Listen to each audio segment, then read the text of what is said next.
صلی اللہ علی محمد صلی اللہ علیہ وسلم۔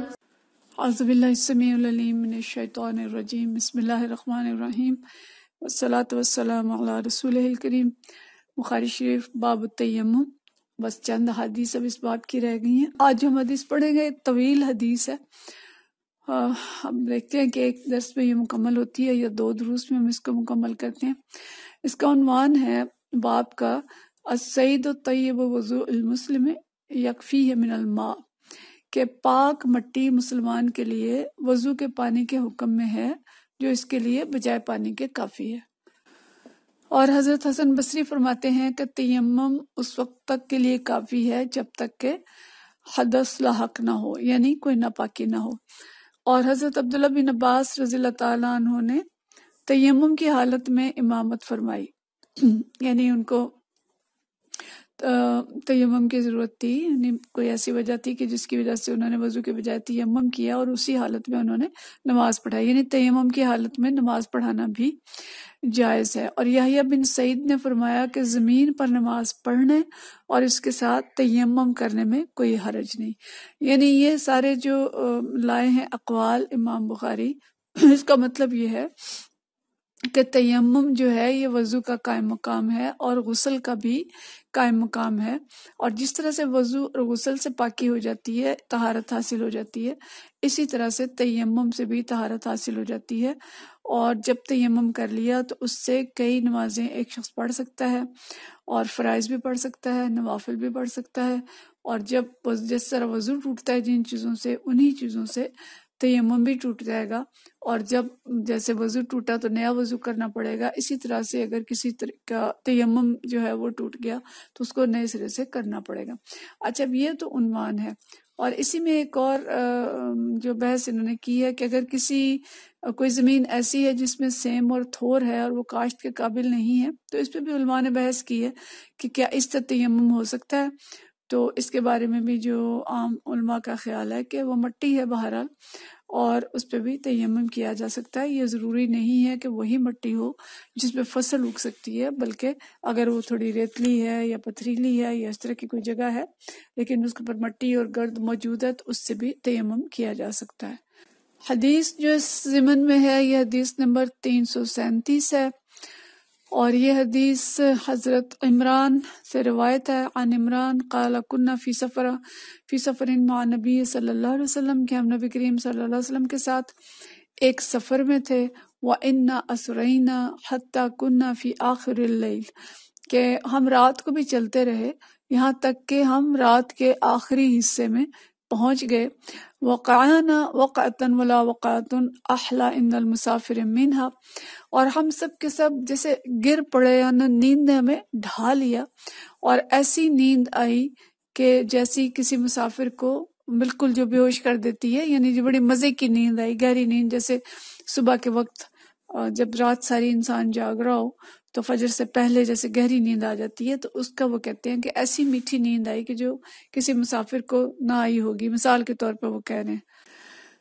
فما ایقظنا الا حر الشمس، اور ہماری آنکھ نہ کھلی یا ہمیں جاگ نہ آئی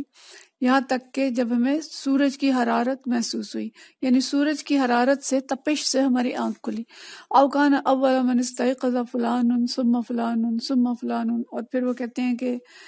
ہم میں سے سب سے پہلے فلاں اٹھا، پھر فلاں، پھر فلاں۔ یسمیہم ابو رجاء فنسی عوف،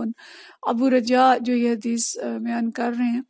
وہ کہتے ہیں کہ انہوں نے تو بیان کی تھی لیکن حضرت عوف جو ہیں، جو آگے جنہوں نے بیان کیا، وہ نام بھول گئے۔ ثم عمر بن خطاب، پھر چوتھے نمبر پہ عمر بن خطاب رابع، چوتھے نمبر پہ حضرت عمر بن خطاب اٹھے۔ وکان النبی صلی اللہ علیہ وسلم اذا نام لم یوقظ،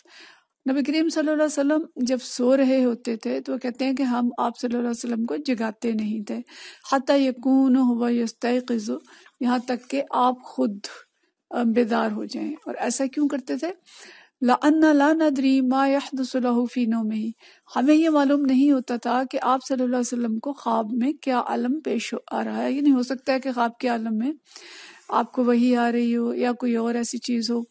تو لہٰذا ہم آپ صلی اللہ علیہ وسلم کو اٹھایا نہیں کرتے تھے۔ فلما استيقظ عمر ورأى ما أصاب الناس، لیکن جب حضرت عمر رضی اللہ تعالیٰ عنہ اٹھے اور انہوں نے دیکھا کہ لوگوں کے اوپر کیا مشکل آ گئی ہے، وكان رجلا جليدا، اور حضرت عمر رضی اللہ تعالیٰ عنہ جو ہیں وہ بہت بہادر آدمی تھے، یعنی وہ ایسے جھجک والے آدمی نہیں تھے یا زوردار آدمی تھے۔ فکبر فرفع صوتہ بالتکبیر، تو کیا ہوا کہ انہوں نے تکبیر بیان کی، اللہ اکبر کہنا شروع ہو گئے اور اپنی آواز بلند کرتے چلے گئے۔ فما زال یکبر ویرفع صوتہ بالتکبیر، اور انہوں نے اس وقت تک تکبیر کہنی جو ہے وہ بند نہیں کی، مسلسل تکبیر کہتے رہے یہاں تک کہ حتی استيقظ بصوت النبی صلی اللہ علیہ وسلم، بصوتہ النبی صلی اللہ علیہ وسلم، یہاں تک کہ آپ کی جو آواز تھی وہ سن کے نبی کریم صلی اللہ علیہ وسلم بھی بیدار ہو گئے۔ فلما استيقظ، جب آپ صلی اللہ علیہ وسلم جاگے، شکوا الیہ الذی اصابہم، تو لوگوں نے بیان کیا کہ ہمارے اوپر کیا مشکل آ گئی کہ بھئی یہ تو فجر ہوگی اور ہماری نماز قضا ہوگی، سورج نکلا ہے۔ فرمایا قال لا ضیر او لا یزیر، یعنی کوئی بات نہیں، ضرر کوئی نہیں ہے، اس میں کوئی حرج نہیں ہے۔ ضیر کا لفظ استعمال کیا یا یزیر کا لفظ استعمال کیا کہ جان بوجھ کے تم نے نماز قضا نہیں کی، اور اگر نماز آپ کی اس کے بغیر قضا ہو گئی ہے کسی ارادے کے اور غلطی کے، یعنی اتفاقاً قضا ہو گئی ہے، تو اس میں کوئی حرج نہیں، یعنی اس میں کوئی گناہ نہیں ہے، آپ نے جان بوجھ کے ایسا نہیں کیا۔ ارتحلوا، چلو چل پڑو، یعنی آپ صلی اللہ علیہ وسلم نے وہاں قیام نہیں فرمایا، کیونکہ جیسے ہمیں پیچھے پتہ چل رہا ہے کہ دھوپ تھی اور صحابہ کہہ رہے ہیں کہ دھوپ کی تپش نے ہمیں جگایا، گویا وہاں پہ کوئی سایہ نہیں تھا، تو اس لیے نبی کریم صلی اللہ علیہ وسلم نے فرمایا ارتحلوا، کہ یہاں سے چل پڑو، یعنی اس دھوپ میں نہیں روکے رکھا لوگوں کو۔ فرتحل فصار غیر بعید، تو چل پڑے اور ابھی زیادہ دور سفر نہیں کیا تھا، یعنی کچھ ہی آگے جا کے ثم نزل، تو آپ صلی اللہ علیہ وسلم نے قیام فرمایا، اتر گئے اپنے اونٹوں سے اور سواریوں سے۔ ثم نزل فدعا بالوضوء فتودع، تو وضو کے لیے سب سے پانی منگوایا اور پھر وضو کیا۔ ونودی بالصلاۃ فصلی بالناس، پھر نماز کے لیے اذان دی گئی اور سب لوگوں نے نماز پڑھی۔ فلما انفتل من صلاتہ، جب نماز سے فارغ ہو گئے، فلما انفتل من صلاتہ اذا هو برجل معتزل لم يصل مع القوم، تو جب نماز سے فارغ ہو گئے تو آپ نے دیکھا کہ ایک شخص ہے جو الگ ہٹ کے ایک جگہ بیٹھا ہوا ہے اور اس نے سب لوگوں کے ساتھ نماز نہیں پڑھی۔ قال ما منعك یا فلان ان تصلی مع القوم، تو آپ صلی اللہ علیہ وسلم نے اس سے پوچھا کہ اے فلان شخص، تجھے کس چیز نے منع کیا اپنی قوم کے ساتھ، سب لوگوں کے ساتھ نماز پڑھنے سے؟ قال اصابتنی جنابۃ ولا ماء، اس نے کہا کہ مجھے جنابت لاحق ہو گئی ہے اور پانی نہیں ہے۔ قال علیک بالصعید فإنہ یکفیک، کہ تمہارے لیے مٹی کافی تھی، کافی ہے، اور یعنی آپ یعنی بجائے اس کے کہ آپ نماز نہ پڑھیں، آپ کو چاہیے تھا کہ مٹی لیتے اور اپنے ہاتھ پر مار کر تیمم کر لیتے۔ یعنی یہاں پہ اس باب میں امام بخاری جو یہ طویل حدیث لائے ہیں وہ اس ٹکڑے کی وجہ سے لائے ہیں کہ وہ شخص جو تھا وہ جنابت کی وجہ سے الگ ہو کے بیٹھ گیا، جب سب لوگوں نے نماز پڑھی، تھوڑا تھوڑا جو پانی تھا اس سے سب نے وضو کر لیا، لیکن غسل کے لیے پانی نہیں تھا، تو وہ شخص پریشان ہو کے ایک سائڈ پہ بیٹھ گیا۔ تو اس سے جب پوچھا تو اس نے کہا کہ پانی نہیں ہے اور میں نے نماز نہیں پڑھی، تو آپ صلی اللہ علیہ وسلم نے اسے فرمایا کہ نہیں، آپ کے لیے جو پاک مٹی ہے یہ کافی تھی اور آپ اس سے تیمم کرتے اور نماز پڑھ لیتے۔